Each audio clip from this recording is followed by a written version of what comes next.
allowed to remain as large of a parcel as it is. I think it's located right near Route 44, where you could hear like a lot of traffic, but it's been allowed to be wooded and to remain as it is. And the family that owned it took steps for that. They conveyed it to the town, I think just a couple of years ago, maybe like 3 years ago, and it was restored in the 1940s. So we're very lucky to have this gem. Oh yeah, another woman there told me about losing 2 children in a row, 2 children dying in like a row. She confirmed that. She confirmed that one woman had 14 kids. So when I heard the word birthing room, that must have been the case. She confirmed several things, and a lot of them were like her own impressions. Also, as another medium and psychic, she is involved with or started her own group both in the southern part of the United States and I think already up here too. However, there's been a long history of that property with a lot of people living there and large families, because it's a big building. It's a big building. It's probably like what do you think it is, about 3,500 plus square feet living space? Yeah, it's big. It's certainly big, yeah. So you got a lot of family history there, a lot of spirits, and eventually the Olivers did purchase it back, and they are still a very wealthy family. Yeah, now as I'm remembering, as I was walking through the building too, I heard somebody tell me we made our money in maritime, and when I got that information on the board too, I didn't want to ask, was it slaves? I didn't want to go there. I didn't want to get into that energy current. However, Christy confirmed to me later on that it was goods and textiles. It wasn't human slaves. But that was interesting too. That was confirmed by her, that the family in Boston did initially make their money that way. And apparently the money still exists within that family. So that's it. Well, that's awesome. Thank you so much, Tenny. I really appreciate you doing this. Okay, take care. All right, have a good night. Okay, bye. Bye. So cool. Thank you, Tenny. That was awesome. Tenny's such a great person and just a phenomenal delight and an inspiration to me in so many ways. Not only when it comes to ghost hunting, but just how she lives, and her whole story is amazing. If you ever have a chance to do an investigation with the Boston Paranormal Investigators, please find a couple of minutes just to talk to Tenny. She's so cool. Okay, back to the story. So like I said, the staff was also there, and they were great and helpful and cool. It's a volunteer staff. They're raising money to do restorations on the place and find out more of the history of it. And I snuck them off to the side to try to get their best ghost stories, because they're paranormal investigators too. So first we're going to hear from Christy and what she has to say about it. And she has such a delightful accent too. Not only that, but Christy runs the tours there at the Peter Oliver House. So if you have the chance to swing on by and want to catch a glimpse of some ghouls on your own, stay tuned for one of her tours, because it was amazing and interesting. And you learn so much, not only about history, but about spookiness. And it's very, very cool. It's totally worth the trip. All right, here we go. So what's your name? I'm Christy J. Parrish. All right. And what do you do here? I'm the event coordinator and the ghost tour manager for the Oliver estate. Very cool. So what's your best personal ghost story here? Well, as you're looking around, that you see a lot of these battery-operated candles. We use those because the energies here are very comfortable with that. Kind of reminds them of their time, I guess. It's not threatening to them. I remember I had locked up, and there had been a group that had been in the house, and I locked up, and I had everything dark in the house, and went out to my car, and I looked up, and up in the bathroom window, one of the candles had turned back on. So I unlocked the house. I come into the house, and I travel up, and I turn these are remote controls, so I start turning on the candles, and I make my way all the way upstairs into the space where the candle was on, and I turn it off and make my way back around downstairs to put the remotes back up on the thing. But on my ascension down the stairs, when I got to the top landing, right outside the hallway, as I had turned the candle off, there was a man that said to me, "You came back." Just like there was a person here. He said, as a matter of fact, like, "You came back." And it was almost like you didn't want to turn around. You're in a house by yourself, and there's a person that's standing right there in that doorway that's talking to you, just like he was just as solid as you and me. The voice was very clear, so I was like, And then I made my way down the stairs and out of the house pretty quickly. I turned everything off and went back out to my car. As I got to my car, I made that decision. I was like, you know what? It's a AA battery. Big deal. They can turn them on all they want. I'm not going to get back in there by myself again with something that has a voice that's that strong. So I think that one kind of resonates with me. I've seen a lot through the years. We've had pictures that have been knocked off of the wall. You know, if we're having a heated discussion about something and the energies don't want that kind of negativity or anything in the house, and they'll knock something down or make a loud sound. And so there's that. As far as apparitions and things like that, we've got some pretty cool video footage where we've actually recorded an apparition that's raising up out of the floor and is making its way up and manifesting as it's going up the steps. So we call that like our little holy grail. It includes, you know, from you can see through it to where you can't see through it. And then you hear the electronic voice phenomena as it reaches the top of the steps where this woman interacts with her children. So what did the EVP say? We're not quite sure. We just know that you hear these kids talking, and then you hear this woman responding. And whenever we've had people who have had abilities look at the video, they say their main impression is that this woman is going upstairs to check on her children because there's strange people in the house. She's hearing voices. So she's just making sure that they're okay.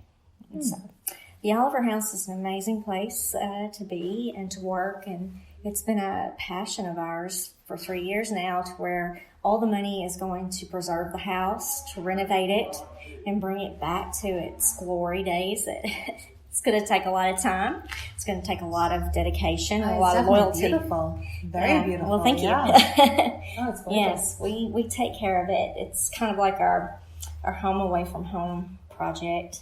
And all the volunteers that work here have been in the paranormal field for many, many years. So we all bring something or a technique to the table that's a little bit different from each other, but all together we just gel, and the house is very happy with that. The people who we're investigating here are very pleased with that, and they're comfortable with us, and they know that they can trust that we're going to keep any negative element out of here, away from their safe place, their safe haven. Very cool. Mm-hmm. Thank you. You're welcome. Gosh, don't you just love her accent? I do. Anyway, yeah, so the house now, how it stands, it's like a museum house. There's still beds in there from that era. There are signs explaining stuff. There's a lot of cool things. They have it lit up with electronic candles. It is spooky, but it's a good feeling when you're in there. There's actually a little spot in one of the rooms where you can see someone etched into the wall the year it was made. And they kind of explained to us on the tour, when they were doing the restorations, they found this, and it was so cool and it was so interesting. What's really interesting is how many full-bodied apparitions are going on in this place. It's mind-blowing. Seeing a full-bodied apparition is so rare. And having a full-body apparition be able to speak to you is even rarer. And that seems to occur quite often in this house. Because not only did we have that account from Christy, we also have an account from another volunteer, another paranormal investigator who works there. Her name is Chris. And she's going to tell us her story right now.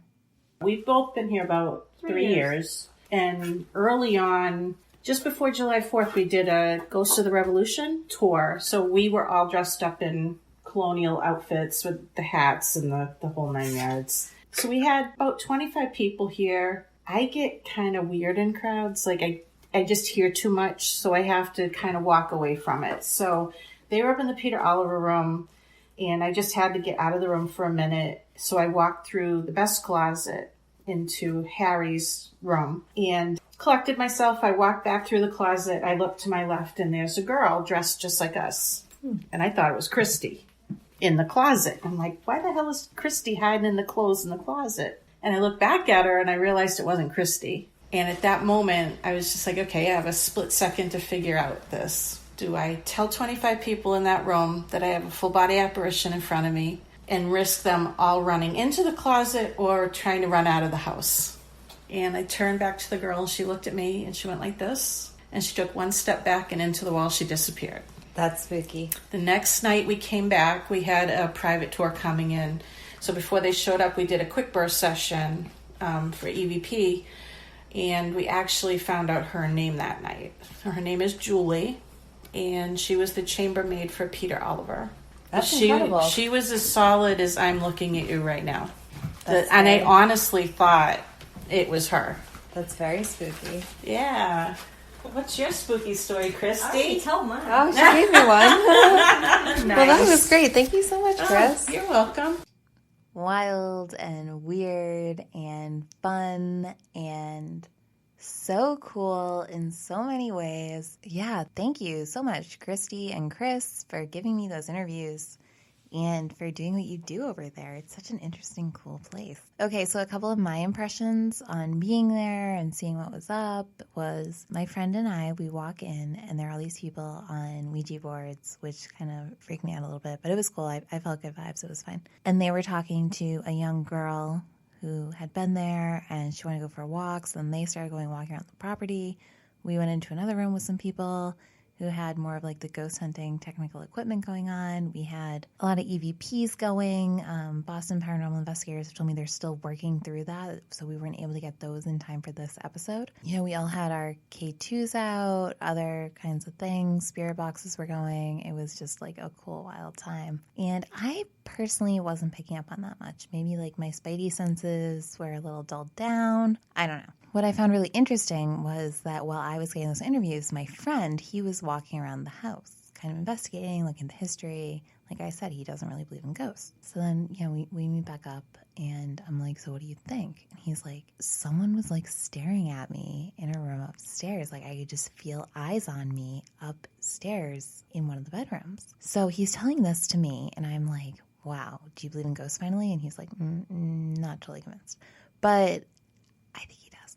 So anyway, then we tell it to some of the other women who are there running the place and the other Boston Paranormal Investigators, like, we have like these spooky feelings going on in this bedroom. And it was a woman's bedroom up there, one of the wives. So they kind of all had separate rooms. And everyone was very interested in this fact that, you know, my friend had this feeling of being kind of watched and feelings of people walking near him and stuff like that because he is from England and has a very thick English accent. Now, why is that relevant? Well, it is relevant because if you were listening to me at the top of this show, you'll remember that these people were British loyalists. So wouldn't it make total sense that out of everyone there, he's going to be the one that these people want to interact with the most because he's from England. He's from the motherland. Like, they didn't care about me, some dumb American girl. Yeah, so I thought that was really interesting, so cool, and just a wild time. You know, they got so much out of that. And I actually had some follow-up emails with Barry Corbett, lead investigator for Boston Paranormal Investigators. They actually got a really cool image that I'm going to be posting on our website of using a thermal camera. You can see in it two people standing, and then it's picking up on something in the background. It's hard to tell exactly what it is. So I would love it if you guys were going to put it on our Instagram, our Facebook. It's going to be up on our website. You can kind of give us a little insight into exactly what that is. You know, I was walking into Somerville Media Center where we record today, and there was this gorgeous, unbelievable orange sunset in the sky, and it was kind of windy, and I was drinking my lemon ginger tea. And I was like, it's coming. Fall is coming. It's coming all around us. It's better than fall in New England. And one of the things Beth and I have been kind of talking about and mulling around in our heads is getting kind of a listener group together and going somewhere. And I think the Peter Oliver House, like a ghost hunting in New England style investigation with some of our listeners would be a really, really cool idea. So if you're listening in the New England area, if that's something that might interest you, just send us a little message or even comment on one of our posts somewhere just saying, hey, that's something I'd be really interested in going to with you guys, because a lot of people have reached out to us about investigating with us, and it's something we'd really love to do. So please, please, please let me know if that's one of those things that you would really enjoy kind of getting together and doing. You know, we have so many reports out at home, especially with full-bodied apparitions. I mean, my goodness. So yeah, maybe that could be something we could all look forward to. Who knows? So Beth is gone, and I miss her because I was really looking forward to eating donuts with her after work today. But again, so much love and energy to Beth, and hope she starts feeling better, because next week we have a very, very, very cool, very awesome, dare I say, unbelievable guest coming on to our show, and I am so excited. Oh my goodness, I can't wait. You guys are going to really love this. So let's hope Beth is all